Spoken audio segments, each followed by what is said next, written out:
Arlecchino is stronger than Traveler, and yes, you should be scared. Because we still have 3 other Fatui Harbingers and Piero and the Saritsa to get through, and if Traveler can't beat Arlecchino right now, then we're sort of, maybe really doomed. But we should be afraid of more than that actually, because I think Arlecchino just revealed what the entire plot of Genshin might be. Her story quest, her in-game boss description, and her weapon lore. Get ready because this deep dive is going to be insane, and these findings may have confirmed an old theory I had regarding the entire structure of Teyvat's world. Remember, the sky is a lie.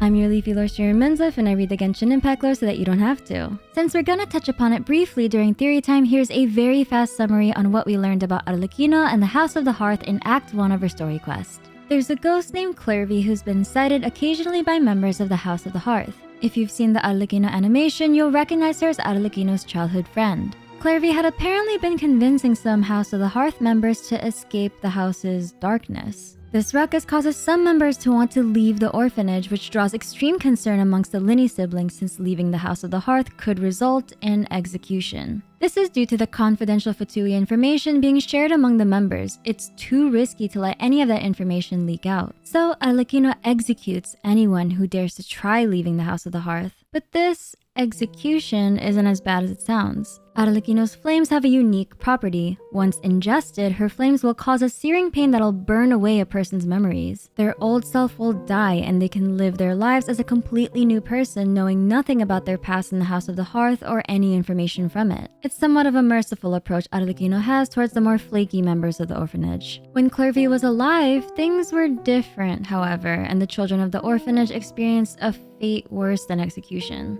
The House of the Hearth was led by her biological mother, Crucibina, the previous knave.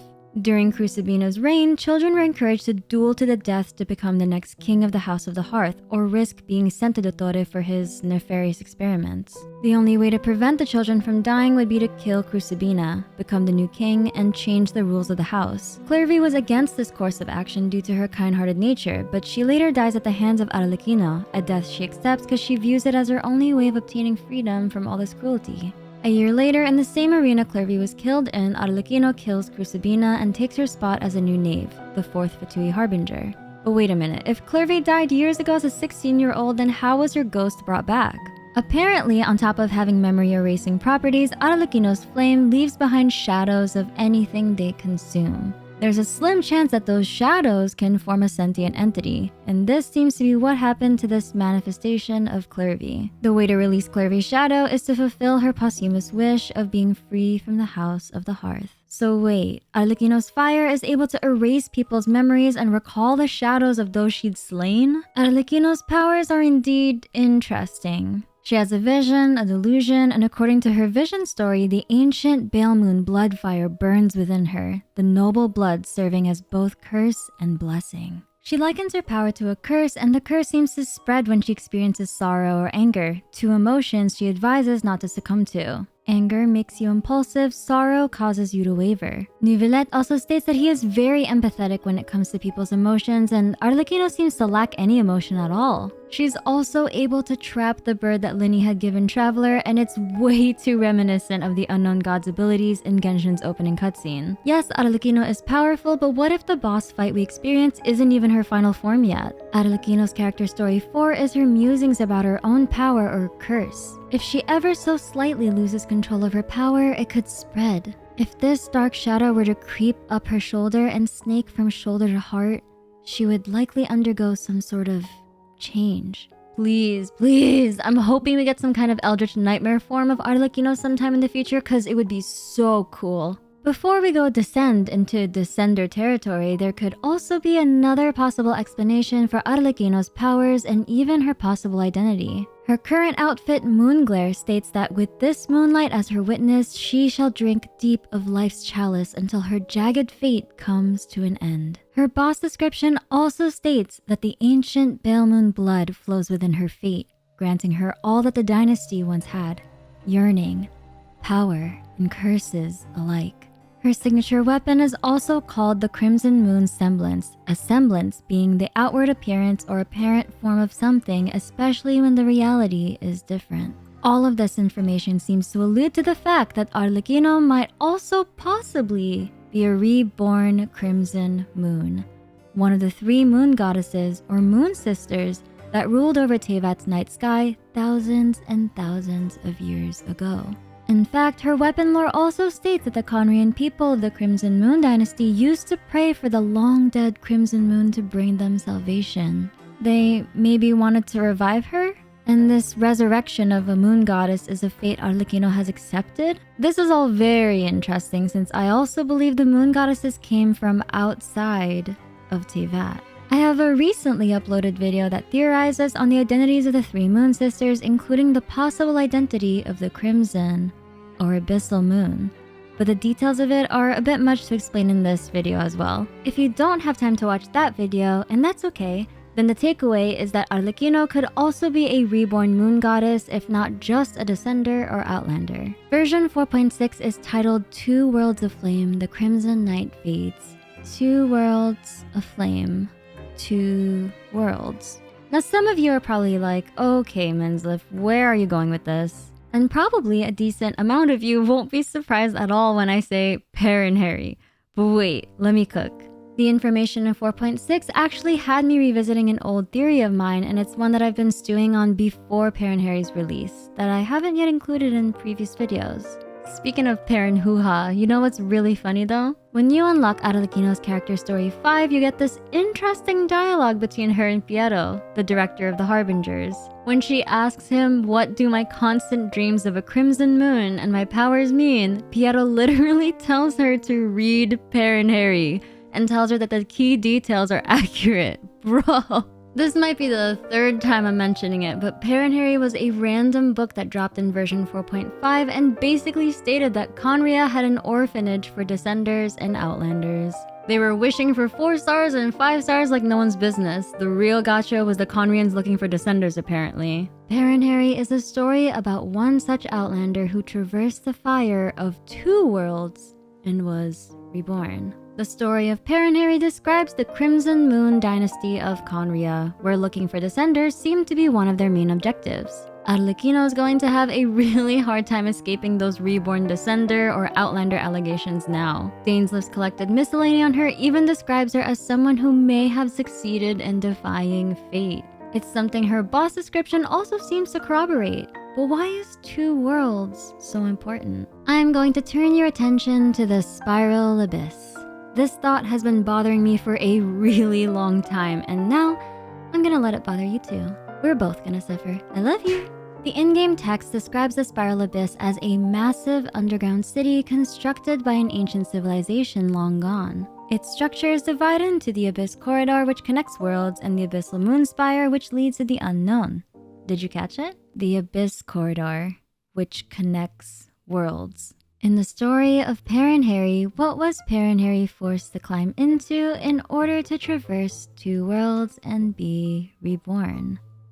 A dark corridor. In the Unreconciled Stars event, I swear, everything goes back to this quest. Scaramouche's iconic "this guy is a lie" line, and what I'm about to tell you right now. In the Unreconciled Stars event, there's a cutscene that mentions Pylos Peak. It was the summit or highest point of a great mountain until Barbados became the Anemo Archon and uses Gnosis to terraform the entire region of Mondstadt. What remains of Pylos Peak is now Musk Reef. Venti, what exactly are you trying to hide? This makes me realize that the process of traversing 2 worlds is probably incredibly difficult. I mean, think of it. In the Spiral Abyss mode, there are several floors you need to beat, and in Per and Harry, he wasn't allowed out of the Dark Corridor until he admitted to being dead and seeing an illusion of a crimson moon. We're about to deep dive into some lore, so get ready. This next part is going to be highly speculative, so just be aware that the conclusions we're gonna come to might not necessarily reflect in the actual lore. Let's take a look at Arlecchino's weapon, the Crimson Moon's Semblance. Already in the first line of its lore, we find something incredibly interesting. O High Lord of the nobles of Conria, the Crimson Red Moon has long since fallen into the abyssal firmament, and the blindness of your blood has ended your line. The abyssal firmament. In biblical cosmology, a firmament is used to describe the belief that the world is a flat disk surrounded by the dome of the sky. Teyvat's sky is often described as such, but this is one of the first mentions of an abyssal firmament. Here's what I originally thought based off Scaramouche's "the sky is a lie" line. I thought Teyvat was a dome and the abyss world beneath it had access to the real sky of Teyvat, but now we're learning that the abyss world has a dome, a firmament, as well. Okay, Minsleif, why are you so fixated on this? The abyss corridor of the spiral abyss connects two worlds.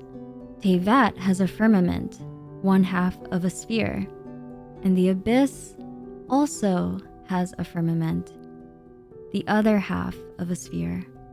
The world of Genshin is made up of two different worlds joined together. There's actually a world like this in the Hoyoverse, but it isn't in Genshin yet. In Honkai Star Rail, Acheron's best in slot relic set is Izumo Gense and Takama Divine Realm. It's her planet, and look what it looks like. It's described as being dual planets who were intertwined in each other's tragic destiny, dancing an eternal rondo around a pitch black great sun. Now, I'm not saying that Teyvat is Izumo or anything, but this structure of a dual planet does exist in the Hoyoverse, and it's highly possible that Teyvat now is one such dual planet. But what's the reason for this? A possible reason for splicing two planets together could be found in Genshin's primordial history. The first god of Teyvat, known as the Primordial One, came to Teyvat and defeated the 7 dragon sovereigns in order to claim dominion over the world and make the planet suitable for humans. Teyvat means ark in Hebrew, and in the Bible, Noah's Ark is the ship in the Genesis flood that contained the last remaining humans, Noah's family, and all the animals of the earth. All of them were spared from the biblical flood which killed the rest of the world. I think the Primordial One was trying to escape one such tragedy. He probably needed a life-sustaining world to attach his dying planet to in order to keep the human race alive. Can you imagine if the Celestial Nails or even the Irminsul tree are basically there to try to keep the two worlds joined together? This concept of joining or splicing two worlds together also reminds me of organ donation. There's a chance for a new host's body to reject the donor organ, so I wonder if there's a chance that the two worlds could reject each other. And could this rejection cause anomalies or errors in Teyvat's internal coding? That would be an incredibly sad backstory for the Primordial One if indeed it was his goal to look for a viable planet to attach his own to. In order to escape his previous world's catastrophe, they needed to burn away the old world to start anew, which leads me to the Fatui's plans and Project Stuja. Stuja means severe winter, and it's probably the codename for the beginning stages of the Fatui's final plan to create a new world, perhaps. And that's probably why they need Arlecchino's memory burning flames to burn away the old world. If the Fatui are getting ready for the climax of Genshin's story, then we aren't, and even more so, Traveler isn't ready. Arlecchino's story quest showed that as of right now, Traveler is incapable of beating her, and she's not even at her full capacity yet. This is a huge problem. According to Child, the Fatui Harbingers are ranked by their power level. Arlecchino is only the 4th Fatui Harbinger. Traveler, in their current state, is apparently not strong enough to beat her at all. And that's terrifying considering Arlecchino could be an Outlander or Descender or even Moon Goddess Reborn, and there's still 3 Harbingers who outrank her. According to Nahida, the top 3 Harbingers have powers that can rival the gods. Dottore is number 2. Oh, I'd definitely be afraid of him. He's had a lifelong pursuit of creating godlike beings from his Archon residue experiments on Kale and Gnosis experiments on Scaramouche. But here's the thought I had. In the Fontaine World Quest, we learned that René de Petrichor from the Nazistenkreuz Ordo was trying to become a Descender. He was trying to run experiments on other people and himself in order to make such a thing possible. Those events happened about 400 years ago. Arlecchino came into existence very recently. This is supported in her story quest as well as her boss description. That means someone else has possibly been trying to create Descender-like beings recently. And I honestly wouldn't be surprised if the culprit was Dottore.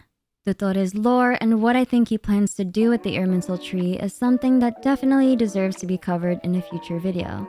If you enjoyed this video, please leave a like and subscribe, and I'll see you on the next video. I'm your Leafy Lore Minsleif, and I read the Genshin Impact lore so that you don't have to.